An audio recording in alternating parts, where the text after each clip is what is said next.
Our dear Most High God, we are most grateful to you that you have brought us before your feet this day to study under your feet. Oh God, we ask that, oh God, whatever we have come to do, lead us in the way. That, oh God, that which we will learn will be that which you have ordained for us. We thank you, oh God, that your Spirit is present here to come and teach us. Holy Spirit, teach us your truth, that at the end, you will make us better off, that we will walk in truth and in knowledge. In Jesus' name. Let somebody shout a big amen.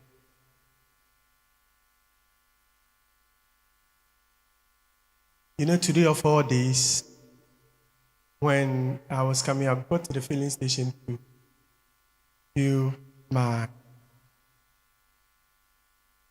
put fuel in my car.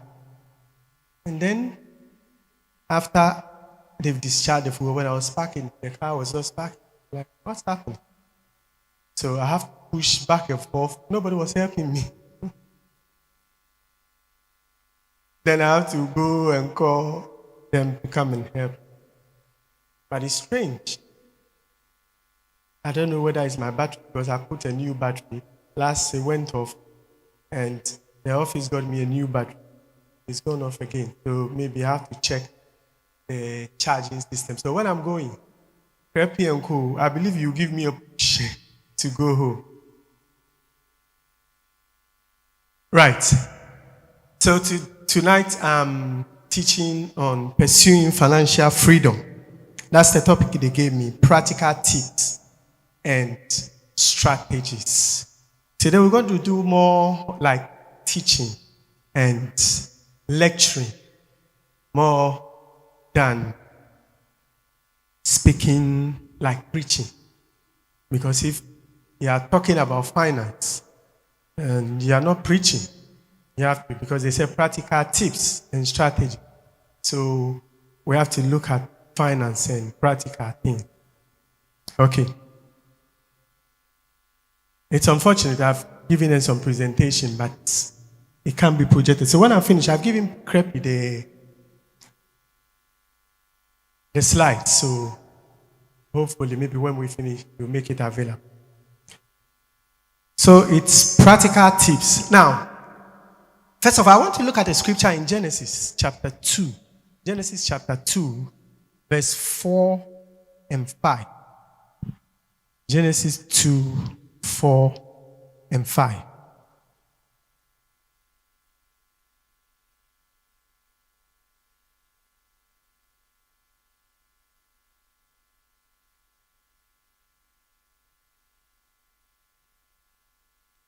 In Genesis 2, 4,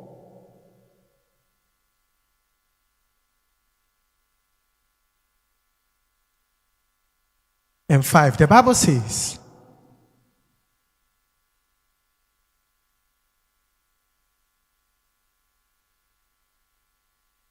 it said, for these are the generations of the heavens and of the earth, even they were created in the day that the Lord God made the earth and the heavens. Verse 5, he said, and every plant of the field before it was in the earth, and every herb of the field before it grew.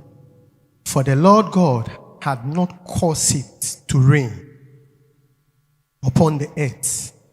Why? Because you see, God said, before every plant on earth and every life on earth came alive, God caused rain to come. And he said, before that rain came, God did something. And when you read the last part, he said, for there was no man to till the ground. Now, I saw something straight. There was a Greek word used for the word till there. And I saw a word. Pastor is using. I saw another word. Aragon. Now, Aragon have to do with management. So God is saying that there was no man to manage the earth. There was no man to manage earth.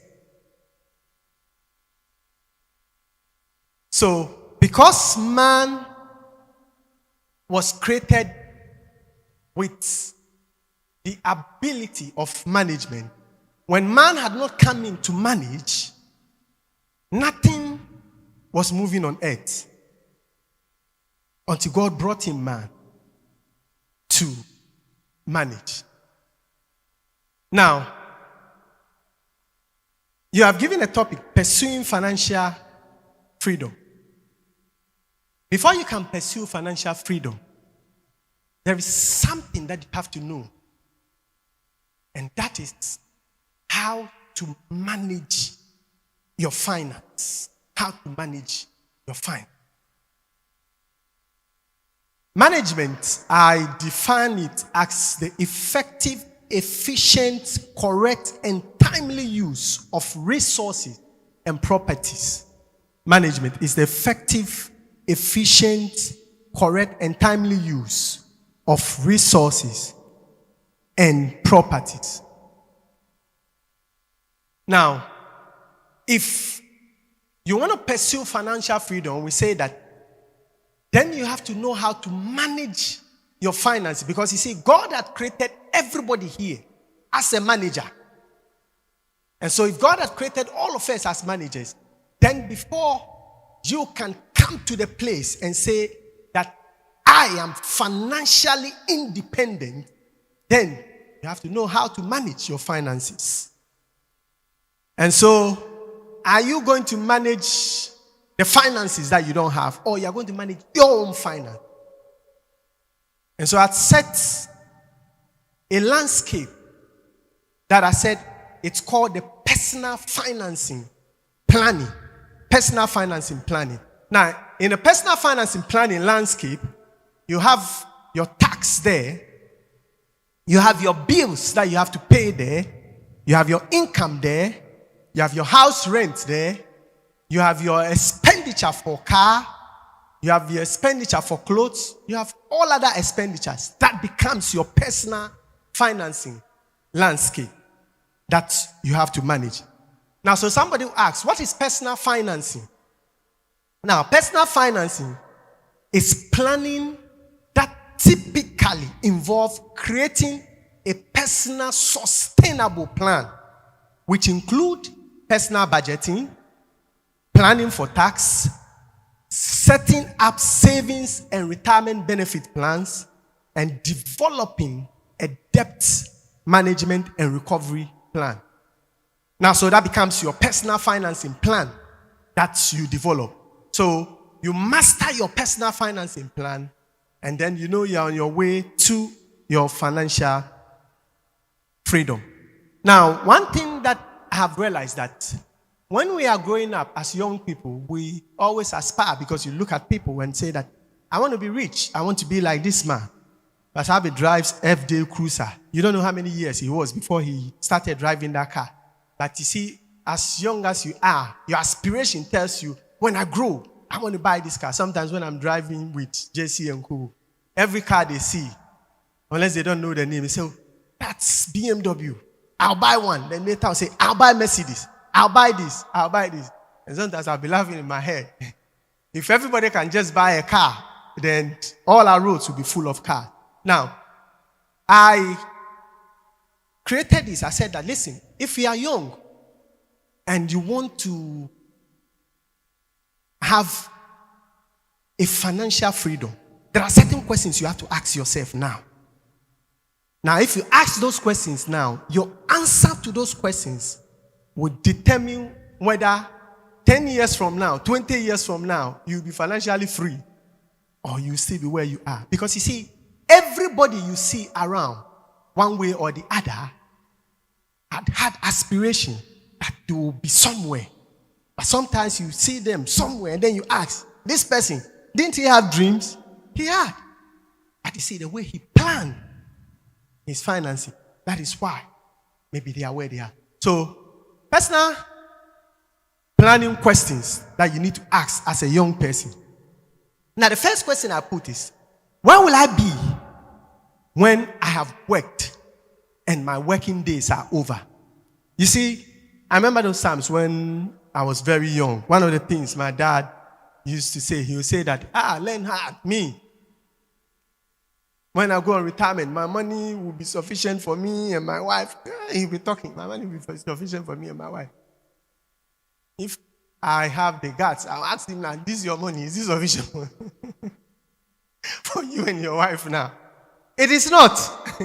So sometimes you ask that, what happened? There's something that perhaps maybe he didn't do well. Because you see, the plans you plan today would determine what will become of you tomorrow. So if you ask the question, if you are working and they are paying you, then you ask yourself the question, when my working days are over? Because when they are paying you today, you receive income. But when they are not paying you again, you don't receive income, and your working days are over, how do you live your life? And then another important question that most people don't ask, because when you are young, you think everything will be like that. Will I have the health and the financial resources I desire? Because you see, it is when you grow up that all the sicknesses and the diseases, some of them, it doesn't matter how your faith, they will come. Because there are pastors that have faith, they heal people. But some things come. Because some of them is lifestyle, some of them too is age, and they come. So, would you have all the financial resources that you desire to cater for those things? Then, will I spend the rest of my days in regret, wishing I had done something about my future? If you ask that question today, you answer that, would I spend the rest of my days in regret, wishing I had done something about my future? And then the fourth question, will I be... The second one I said, will I have the health and the financial resources I desire? That's the second. And then the third one, will I spend the rest of my days in regret, wishing I had done something about my future? That's the third. And then the fourth one, will I become a burden to my children, my family, and the society? Because most parents, that's what they become. It's either you are a burden. Because you see, I tell people, the fact that you take good care of your children today is not an investment that you have invested. That you say that I've taken care of them, they will take care of me. No. There are children who will not even give you a dime. But it's your responsibility now to take care of them. You can't shun that responsibility. And so you ask yourself, would I be a burden to my children, my family, or the society? And the last one, will I have the opportunity to reboot my life again? You ask yourself that question.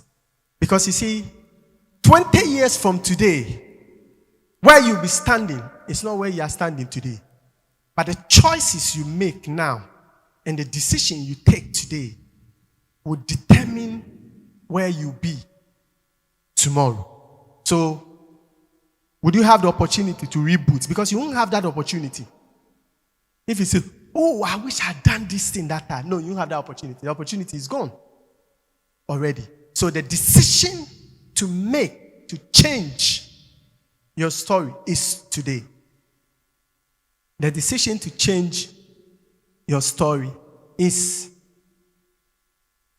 today.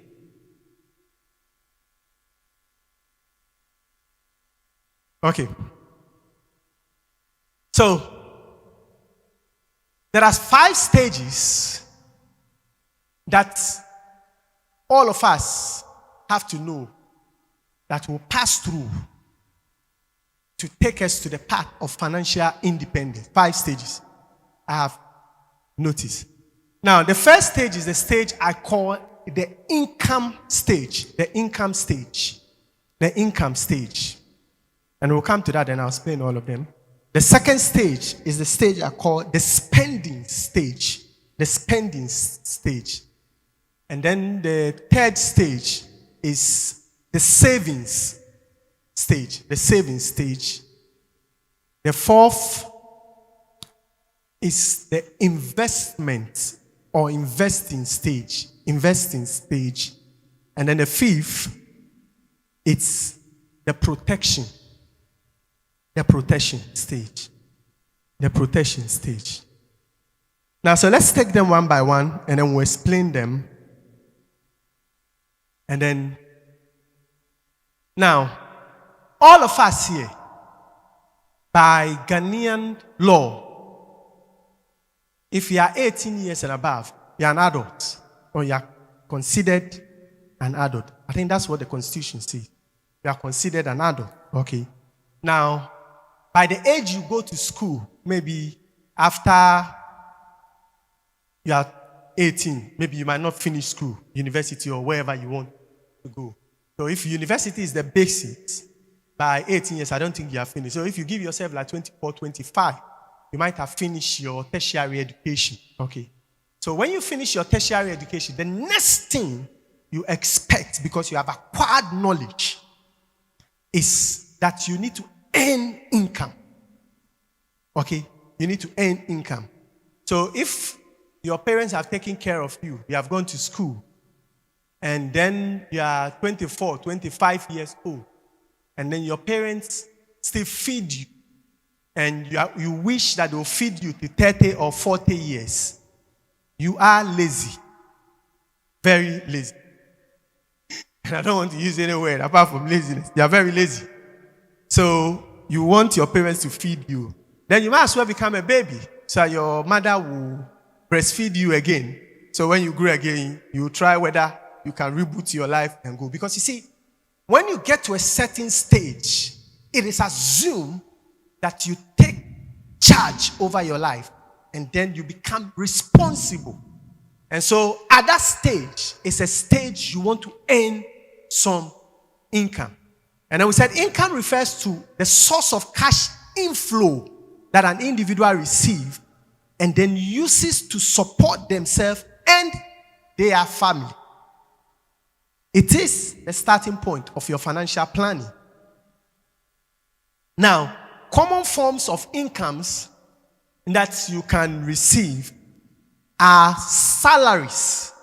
So it means that you work for salaries. Now, if you are not working, you say that I'm a hairdresser. Then it means that you have to work for income. If you're a carpenter, you work for income. If you're a pastor, that is the profession you have chosen. So you work for income. Okay? So all those forms are types of income that you receive, or that when you get to that stage, it is assumed that you've gotten to the stage where you want to be independent. Okay? So you take the first step of acquiring something that will give you income. Okay? So if it's tailoring, learn it. And then sew things. I tell people that when you say that there's no work, when you go to Katamanto, there are people there, they never learn tailoring anywhere. They will never use tape to measure anybody. They are sitting there. They are doing alteration. Every alteration they do is 10 CD. And so you look at the number of force bales they bring and the number of alteration they do. Did they learn it anywhere? They didn't learn it anywhere. But they want to earn something. And then you see them and say that, I want to go to this designer tailor and sew designer. You don't have any artistic mind to go and sew designer. You spoil people's dress. Go and do that one. Okay. So income is something that you decide that at this stage in my life, I need this thing to make me independent. Now, it doesn't matter how old you are. If you don't earn income or you don't have any source of income, nobody will respect you, even including your parents. They will respect you. You are 30 years and your father, when he's going, or your mother is going, oh, mommy, then you go and stand. Mommy will give you job money. And this or your father, he won't even look at your face. Nihalo. Pajufro.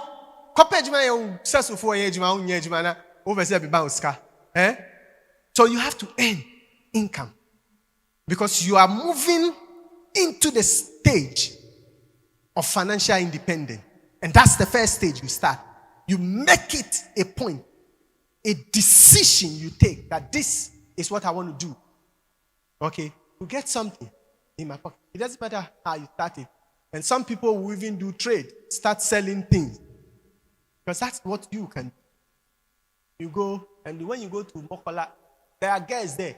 They don't have any market stand. They don't have any store there. At Domobehi, they are standing by the wayside. They are holding all the force bill. They go and cut it there. They say first selection. They are selling income. What they want. And you sit down, fold your hand, they come and give you food, and you want 3 square meal a day.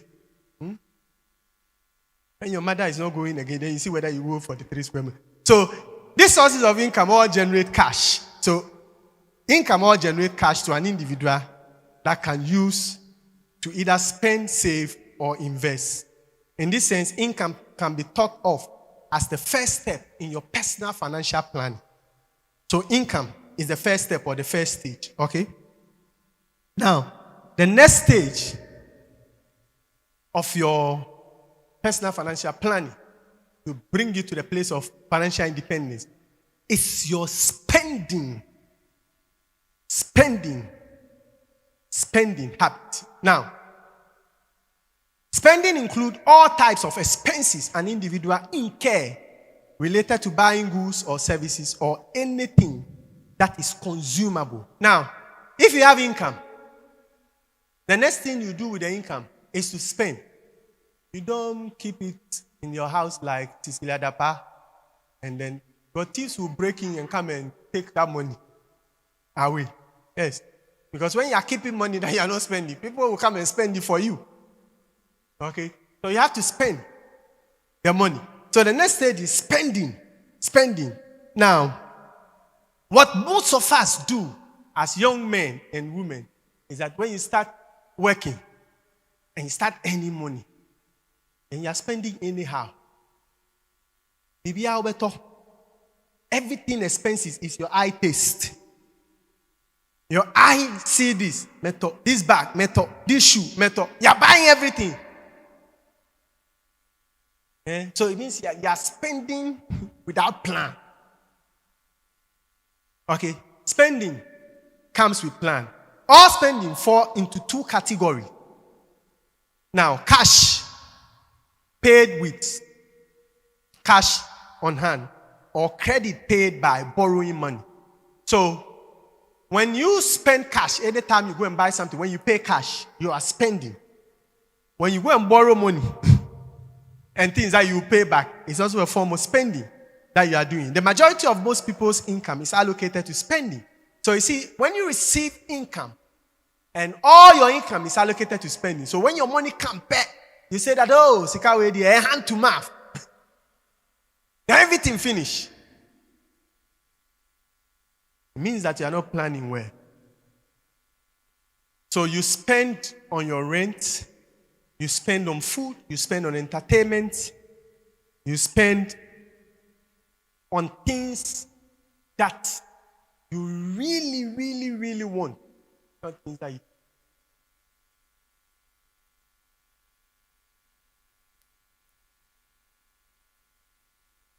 Spending brings expenditure. Okay. So if you don't spend well, you end up spending all your income. And if you want to move onto the path of financial independence, you don't spend all your income, you will never get there. You'll never be independent. Because every time you spend, they give you money, you spend all the money. And there are people like that, they are working. That when they pay them, after payday, all their money is gone. After payday, all their money is gone. Then they go and start again. So they live on borrowed life. Every time they are borrowed. Every time they are borrowed. Every time they are borrowed. They will borrow. So you see, they less finance on this thing. This finance on there. Israel loan on there. And those people, they love it when you are borrowing. Because you borrow 2,000, you end up paying 10,000. And they have a way of doing it. They'll do it nicely. When you borrow this one, every month you only pay like 200 for 5 years. So calculate it, put it together. When you finish, then you finish paying like 10,000. But because you wanted that money, you're borrowing 2,000 and paying 10,000. You're not white. Because you can't borrow and pay more. So when you borrow, you have something urgently to do with the money. When you finish doing the money, you go and pay them their money back. And then give them money. That is using other people's money. So the next stage is spending. So you spend within your means what you earn as income. And you don't spend more than your income. So when you receive money and you spend more than the money, it's deficit because you are spending out of your income. And you will never get to the place of financial independence when you do that. Okay. Now, when you have received money as income, and then you spend the money. The question is, do you spend all the money or you spend part of the money? So the next stage of you getting to your financial independence is what I call your savings stage. Saving. Now, I tell people always that savings is a culture and a habit that you have to adapt as an individual if you want to become financially independent. If you don't cultivate that habit of saving, you will never be able to save. Because it's difficult that you have money there. All the good things are walking around telling you, buy me, buy me, buy me. And the money is sitting there. It's very difficult. But it's a habit that you have to cultivate. If you don't cultivate that habit, you will never be able to save. There are people here that are working. When you tell them, bring your bank statement and let me see, you see that when the money comes in a month, all the money that comes, all the money goes. And their bank statement, the money, you see, the bank statement is just a transit. It's like they are doing transit. So the money comes into the bank account, then it does transit, then it goes to expenditure. So that is not a good culture. Now, savings refer to excess cash that is retained for future investing or spending. If there is a surplus between what a person earns as income and what they spend, the difference can be directed towards saving or investment. So, managing savings is a critical area of personal financing. Common forms of saving includes physical cash. Now, when they are paying you, and then you have cash that you are holding. I remember when I was in UK, when the first time I had 1,000 pounds. Man, I had 1,000 pounds. It's good news. When I had 1,000 pounds, I'm like, man, at least 1,000 pounds. I'm good. I felt good that I had 1,000 pounds. But today, even £1 million, I won't feel good because I want more. Yes, I want more. So 1,000 pounds was good. So you see, with a savings, it's the money that you have put aside after you have made your expenditure. And that is your saving. Now, you always make sure that if you want to get to, that's what I'm saying, to a place of financial independence, you don't spend more than you receive. You have to give yourself a target that if I receive 2,000, I want to save 500. And I tell people, you see, when you develop that as a culture and a habit, you save 500 every month. After 1 year, saving 500, that's about 6,000 Ghana cedi. And do it for 5 years, and you see that you have money. But some of you, you don't know what you do with your money. You buy necessary things. Everything you want to buy. When phone come, my wife tells me, you have money, you don't buy good phone. I said, what do you use phone for? I'll buy good phone for you, but not myself. When they say that they want iPhone 15, if somebody dash me iPhone 15, then I'll thank that person. But if my can buy iPhone 15, it's expensive, man. Very expensive.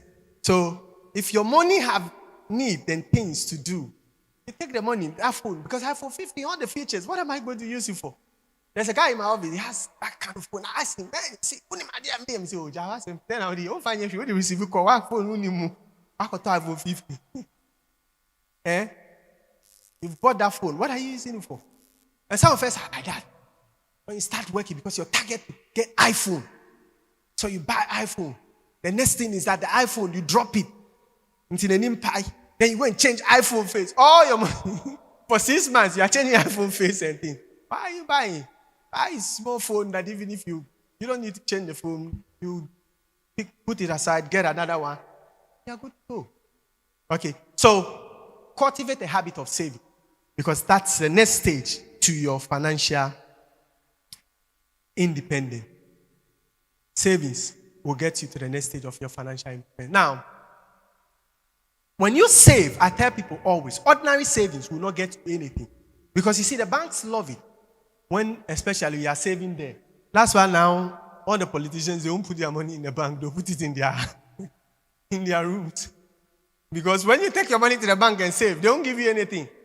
And then you are even afraid too that they will do head cut and all these things. So you say, why am I even putting my money? If I have something, let me go and put my money there. If not $2 and it's dollar, you don't want them to ask you where you got the money from. You keep your room. You see? So the next stage after saving, that when you have that money, you invest. And we'll come back to this because I'm just giving you the stages and then we'll spend time on this. You invest.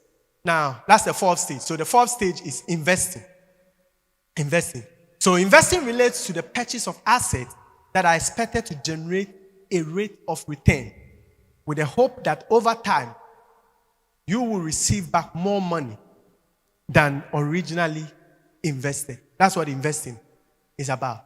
Investing is that you purchase something, whether stock, whether property, whatever investment you do, but you do it with the intention that you get more money after you have put your money in it. Now, different types of investments that are there. There are investments that are risks because you see, when you are doing investment, one of the things I tell people is that when you buy bond is a risky investment. But over time, you see, Ghana as a nation, because we have not gotten to that place of that risks and returns. People have always seen bond as one of the most risk-free investment, but bond has never been a risk-free investment. So when you invest in bond, then you want more money. You put your money in risks. So anytime you are investing, that's what they call risks and return. The riskier the investment, the more returns you get. Okay. Then if you want to be what they call a risk-averse person, you don't want, let me put my money somewhere so that nothing will touch it. Now, you won't get anything. You get something small on your money. So people who take risks are the ones who get more money. And they are the ones who lose all their money because they take more risks. So the tendencies are that you can lose all that money when you put it into investment. Now, common forms of investment may include you buying stock, buying bonds, mutual fund, getting into real estate, going to private commodities, going to arts, farming, and then diverting into the sciences and things. There are things that are part of investment there that you can do when it comes to those things. So that's investment. And then the last stage is what I call protection. Now, every individual believes that you need to be protected in one way or the other. So when you want to get into a place of financial, freedom, then you look at your protection too. Now, one of the things I say is that our honorable minister who lost her money, I don't know the kind of protection she put. If she says the money is for her, the kind of protection she put to protect that money in her house, you see, for people to break in. Maybe the securities there were not that solid. That's why somebody could break into that house. When you have valuables, you put high security alert on those valuables. You don't just leave it to chance that, they are here. Yeah, they'll get in there. And there are more people that people have done worse things that some of them, they don't even report it because when they come out, the things that they will say. So they won't even talk about it anyway. Okay. So they'll put it in. Now, I say that, so protection is the last one that you need to know. Now, when you go to a bank and you want to borrow money or you want to get money from somebody, you say that I want to be a rich man, so I want you to give money, I'm going to do this business. The person will ask you, what's your financial stand, your financial strength? It doesn't necessarily mean that you have to have money. Rich people don't have money before they get money. Okay? Because rich people are risk takers. They don't use money to finance things. Sometimes they use debt to finance things and get money. And they said one of the best ways to get money is to use debt financing. Okay, so you borrow money and then you use it, big business, you enter into it, get money back. And so that's debt. You haven't used your money, you're using other people's money, so they call it debt financing. So everybody have a personal financial state that what I say. So if you do finance or you understand things of finance, we have what you call a financial statement. Now, in the financial statement, you're supposed to have on one part what is called the income and expenditure. So the way you receive your income and the way you spend your income.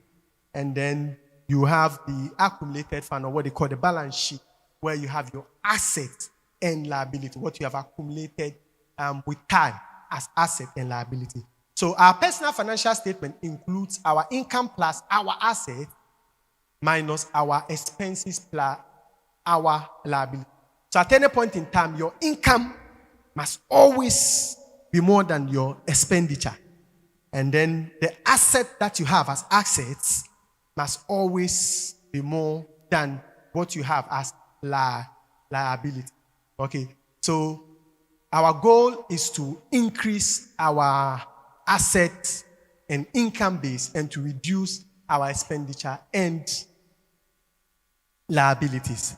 Now, there is what I have here, because we don't have the screen. It's called the financial statement quadrant. Now, because we are moving into the dimension that you want now, the financial statement quadrant. Now, in the financial statement quadrant, there are 4 levels there. 4 levels. Now, the first level is what I call the employment level. The employment level. Now, in the employment level, it's a level where you have job, because that's what most of us do.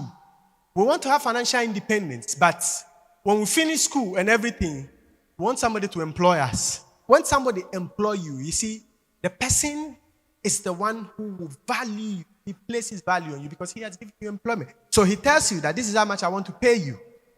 Okay, so your value is determinant on that job that that person gives you.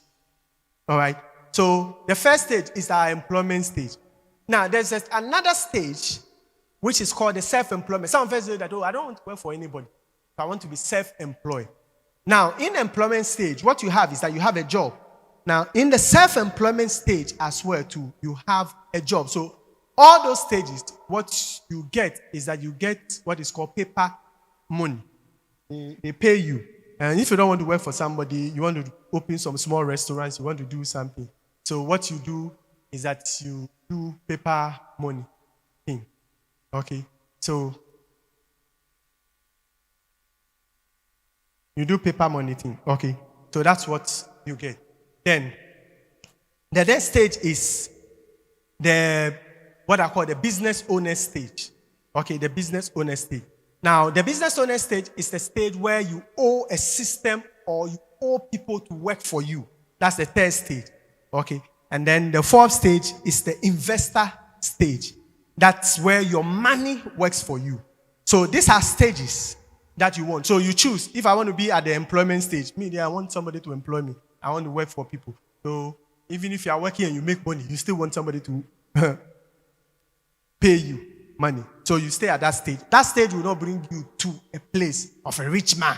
You only paid unless you are a high skilled person that they are paying something special. Then, but that it's when you have only job, they give you paper money. And then the self-employment stage, you earn some small money, and then unless your business is a big business that you are making money. Then the business owner is where you have big business. And then you employ people to work for you and you pay them. So that is a stage where you are getting into. So all of us, that should be our aspiration. Open big business and get. And then the investor stage where you have put your money into big investment. And then your money is working for you. Your money is working for you. So practical tips and strategies to apply in these stages. Practical tips. Know that there are 3 types of income. Now, we've talked about income, so I'm just... Now, at the level of income that you want to earn income, there are 3 types of income that all of us must know. Now, the first income is what is called earned income. And this is where you work for money. You see, earned income, you work for money. So when you're working for somebody, you earn income and then you work for money. Then there's another level that is called portfolio income. Portfolio income. This is where you put your money into stocks, and things and other trades. And then that one too, you work for money. Now, these two stages are stages where you always pay tax. Because when you work, even for government, before government pays you, they take the tax. So every government employee, government take the tax from you already. Okay. And then the portfolio say when you put your money into stock, before they make dividend entities, the government take their tax from you. Now, the third stage, which is the stage that all of us must look at and come to, is what is called the passive income or the cash flow stage. This is where you raise your own income. And that stage, you don't pay tax. You see, rich people don't pay tax. They are always, because you see, they'll go and raise debt capital. You'll go and borrow money. Why do you pay money on debt? Because there's what they call the amnesty period when you borrow money. The government can give you amnesty that because you have borrowed money, this tune, you have that amnesty and use that money to trade for something. The man will be trading, making big money. And he's not paying tax. You that you are not trading, you are working for government. Every money, small money, income tax. Small money, income tax. Government will take it from you. So let's come to the place where we get to the passive income stage where we know how to invest our money. Now, 6 things to do to have financial freedom. 6 things to do to have financial freedom. Don't depend on only one form of income. Get multiple streams of income. Now, anybody who depends on one form of income, they are working, they are paying you, and then you are complaining, hey, Mr. Kaidesha, I want to market you, and I want to market you, I catch your boss, I do speak as a share, and I want him say, Ghana heading, and a business in cost on to market Yamuda. So you have to find something and do. Multiple streams of income. That's what can make you financially independent. So when you are working, you don't want to add anything to your work. You won't get a lot of money. Then the other thing is that if you are working, you can set up new businesses to get extra income. There are people that work, they sell clothes at work. There are people that work, they have shops that they are doing somewhere. And all those things will raise some income to you. Now, another way to raise income is to get into real estate business, rental business. Now, you have a little land, they'll tell you to buy land, you don't want to buy a land. You say that, oh, why am I going to buy land? When I buy land, what am I going to do? Buy a land and put one room, single room, self-contained. When you put it, somebody will come and rent it. You put another single room, chamber and hall. By the time you realize you have about 10 chamber and halls and you're renting, that's free money. Now, the government won't take any tax from you. You are renting and making money. Or you invest in dividend stocks. You go to the stock market. But you see, even when you're investing in stock and things, one of the things you have to is that invest in high-branded companies. You don't just go, you said, they are selling stock. Because they always come and advertise that they are selling stock. And so when you go and buy those stocks, you won't make any money. But you invest in high-brand stocks. You know that this business is a high-brand business. Their stock is going. So their stock is always rising. Not the business that their stock will fall down flat. And then won't come back again. So your money there, when you say you are going for your money, they'll tell you don't have any money here. Your money has devalued. That's not a good place to put your money. Okay? So you invest in high brand stock. Another place to invest in is intellectual property. You see, you can have intellectual property by developing patents for yourself, then trademarks. You are doing something special and you have the trademark for it. And you're receiving money for it. We have copyright law here. Copyright also will give you some money. And then sometimes you have some things like Julie have Mezuela. The trade secret behind Mezuela. If you browse and Mezuela has become an international business, the trade secret, you get royalties for it. So it's another way of getting money. So when you are doing the thing, don't think of today. Think of how the brand will become a good brand. And then you shoot it out to make a lot of money. And then you have annuities. Annuities, these are contracts that you make between individuals and insurance company that they pay you money today for an investment tomorrow. And there are various types of annuities that we won't talk about here. But if you care to know, we will have it on the slides. But 2 important things that you need to know about investment, very important. What not to invest in. What not to invest in.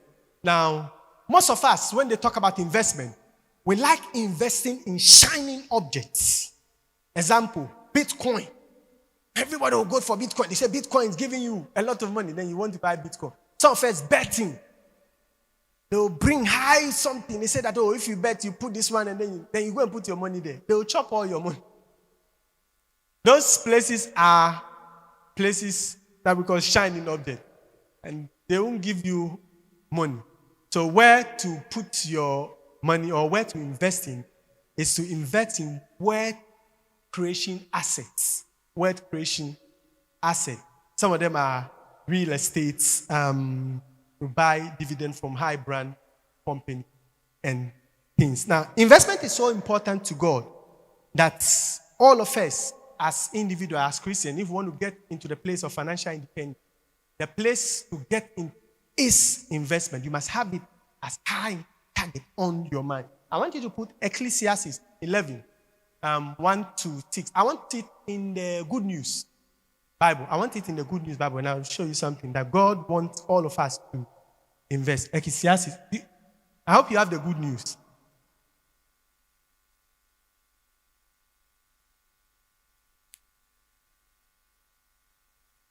Do you have the Good News there?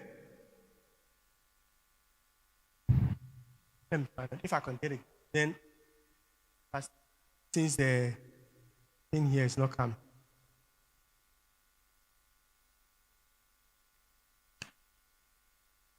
Ecclesiastes 11.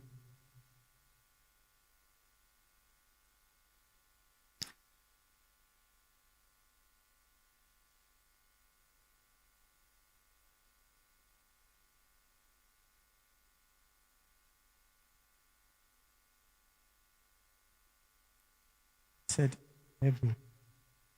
Something. 11.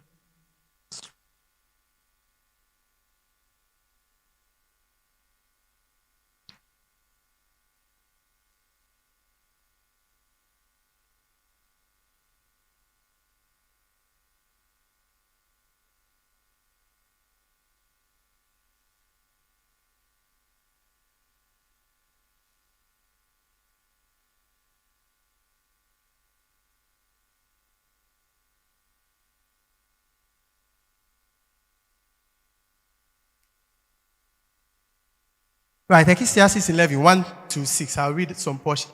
It said, invest your money in foreign trade. This is Bible talking. He said, invest your money in foreign trade. And one of these days, you will make a profit. Now, God even believes in you putting your money into investment. He said, cast your bread upon the water. And after many. But good news says, invest your money in foreign trade. And then he said that in one of these days, you will make a profit. He said, put your investment in several places. That's how the good news puts it. Beautiful. Put your investment in several places. Diversify your portfolio. Don't put your investment in one place. Put your investment in several places. Many places even. Because you never know what kind of bad luck you are going to have in this world. You see? Like the way they are doing haircut and things. Good news has predicted it that if you put your money in some investment, you can have haircut. It said no matter which direction a tree falls, it will lie where it falls. When the clouds are full, it rains.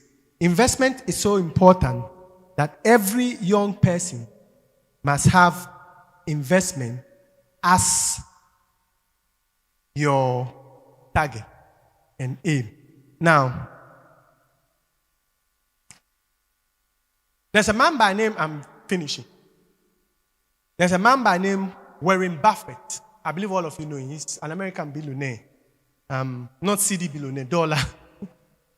Dollar billionaire. When they say somebody is a billionaire and the person is CD billionaire making noise, this man, he hasn't got money. CD what? Sure. So dollar, pounds, euro, and things, when you have not millions or billions in that money, then you see. Because you see that when they are talking about the almost $1 million, if it's 1 million CD, what's 1 million? $1 million, then people convert 12 million Ghana CD. Yeah, that's money. Okay. Now, Warren Buffett have these quotes that I want you to know. Now, on earning, this is what Warren Buffett said. He said, never depend on a single income. Make investment to create a second income. This is a rich man talking. He said, no single income will bring you to the place of financial independence. He said, make investment to create a second income. And I've shown you how to get investment. Now, on spending, this is what Warren Buffett said. He said, if you buy things you don't need, soon you will have to sell things you need. So those of you that are just spending, you are buying things anyhow. Very soon you see that you are selling all the things that you need. So that's another advice to us. And then the third thing Warren Buffett said on saving, do not save what is left after spending, but spend what is left after saving. Do not save what is left after you have spent, but spend what is left after saving. And then on risks, this is what Warren Buffett said. He said, never test the depths of a river with both foot. Don't take any risky investment. Make sure every investment you want to take to bring you to the place of financial independence, that risk is worth taking. Don't take risks that will put you in the river. Take risks that will bring you to the place of your liberation. So these are things that if you want to get into the place of financial independence, you need to know. Master your income. Okay. Master your spending. Cultivate a habit of saving. And then develop a high taste for investment. And then do everything to protect your investment. Thank you.